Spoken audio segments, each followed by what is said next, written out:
Mario Party Superstars is about to release, and with a collection of over 100 minigames from past entries and the return of traditional boards known from the Nintendo 64 era, it seems like there's a good chance we're about to witness the ultimate Mario Party game. After all, it isn't called Superstars for no reason, but leaning on former achievements is not the key to becoming the best game in the series. That's why we're going to revisit each Mario Party up to this point and pick up one specific feature that made their respective entries special and should return in some form. If I think of Mario Party 2, the different costumes of each character spring always to my mind. Based on what board is chosen, everyone gets specific clothes to match the setting, and although they don't change anything about abilities or attributes, it's the simple cosmetic shift that makes every party feel like a stage play. This is even emphasized by short ending sequences where the winner gets to fight Bowser, and while Superstar seems to feature another method of presenting the champion, they can still let Yoshi put on some shorts. Now I know that the gameplay demonstrated so far didn't show any signs of character-specific costumes, but there's still the alternative of a shop. It has long been a standard to integrate some sort of shop where neat bonuses, characters or just simple collectibles can be obtained, so why not use the store to let people buy different skins? That also means you could maybe use costumes independent from the selected board and add some variety visually. The game I started the series with, and the first one to gracing the GameCube. As the hardware is a huge step up from the N64, Mario Party 4 surprisingly didn't add too many meaningful revolutions and was rather a straight up follow up to 3. One major difference was the three-dimensional portrait of all the boards, since the N64 parties used mainly 2D sprites, which had an individual charm in all fairness. So while the gameplay is pretty much nothing too special, you can have a look at all the different hosts, each of them leading their respective board. And with Superstar seemingly only consisting of very few playable characters, there should be room for persons like Shy Guy or Koopa to fulfill that role again. Now it seems pretty unlikely since Toad and Toadette appear to take on the position as the host, but still more characters that add an individual charm to each board would be nothing too breathtaking. After all, I still remember this feature from 4, so it's something, the little things that will stay in our minds. Mario Party 5 was such a step up from its predecessor that you could name countless of features worth including, be it the capsules, expanded boards or return of the star spirits from Paper Mario. Everything just made the game more packed with charming additions. But one feature truly makes Mario Party 5 to this day unmatched: the diverse side modes. You can always count 1 or 2 enjoyable side modes in every entry, and while they are often fun to play for a couple of rounds, it often just feels like a simple distraction. Mario Party 5 on the other hand features so many secondary entertaining modes, and most importantly the legendary Super Duel mode. Here you can build different vehicles with various parts, and according to your combination you get unique skills and bonuses like becoming invincible or floating above grounded hazards. Piecing together individual cars and battling with them in multiplayer or in a tournament felt like a self-contained game in itself and could easily add up the playtime by many hours. Moreover, you could also name Beach Ball or all the other side modes, but Superstars needs either a more elaborated Super Duel mode or something special that entertains more than 10 minutes.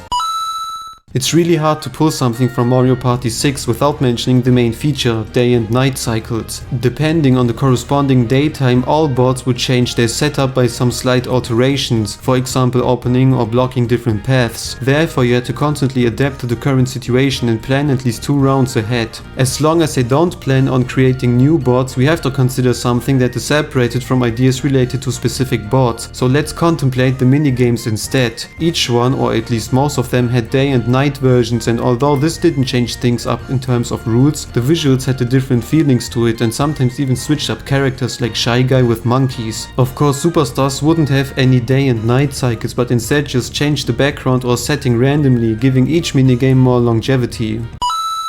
And now for my favorite entry in the series. Mario Party 7 did introduce a few special ideas that could justify position in this list. The Bowser time is a great way of keeping the tension of a party in check by changing the state of play consistently with external influences or simply robbing some coins. While Superstars only features boards from the N64 era, this will much likely not appear, so what about the modified partner mechanic that places a duo during team mode in the same shoes and let them move at the same time? I can understand that that probably not everyone was a fan of this change, since there's basically only one player taking the lead, whereas the other one just tags along. So let's take it even one step further and consider the 8-player mode in this game. Mario Party was first Smash Bros. Here 2 players have to hold one half of the controller, so that only 4 of them are required to play with 8 people. At first this sounds extremely inconvenient, just why would I suggest a gimmicky feature like that? Well, there are a few ways to make this mode much more enjoyable. First, don't play it with 8 friends. It's not like you have that many, and bringing 4 people together is probably too much to ask for as well, so instead just team up with a comp player. With this way you can act during the boat just like playing on solo, and during 8-player minigames you have full control over the controller without sharing it awkwardly. The real fun comes from having 4 teams on the board, and in specific games 8 opponents at the same time, which is even more chaos than usual. And by sheer coincidence the Switch is designed for a setup like this, with all the Joy-Cons, Pro Controllers and so on. Of course this time you wouldn't have to share one Joy-Con with other people, these things are fiddly enough on its own, but being able to play with 8 players simultaneously fits the chaotic nature of the game perfectly and would be a great selling argument for fans of couch co-op.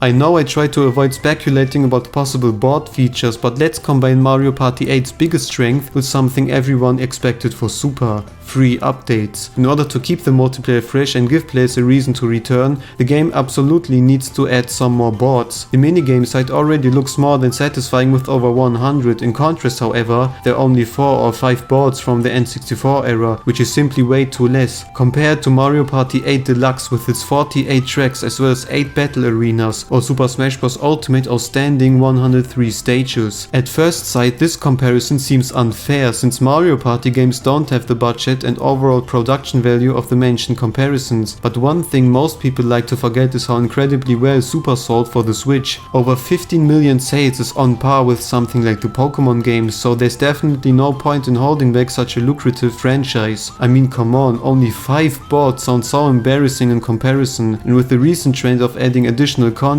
like in Mario Golf, Tennis or even Star Allies, Nintendo have to use this chance this time. Going back to Mario Party 8, all the boards are surely my highlight of the game. They ooze with personality and are so distinct in setting and tone that no one plays out like the other. Especially the Shy Guy train is such a creative set piece for a board that I can only imagine how many wacky places are still left to be realized. Some people might prefer it if boards keep the board game aesthetics and don't branch off too far from what the original idea of Mario Party is supposed to be, but I simply love it if they go wild with their fantasies. Mario Party 8 is often overlooked for its gimmicky motion minigames, but has some serious advantages and should certainly be considered when talking about adding boards.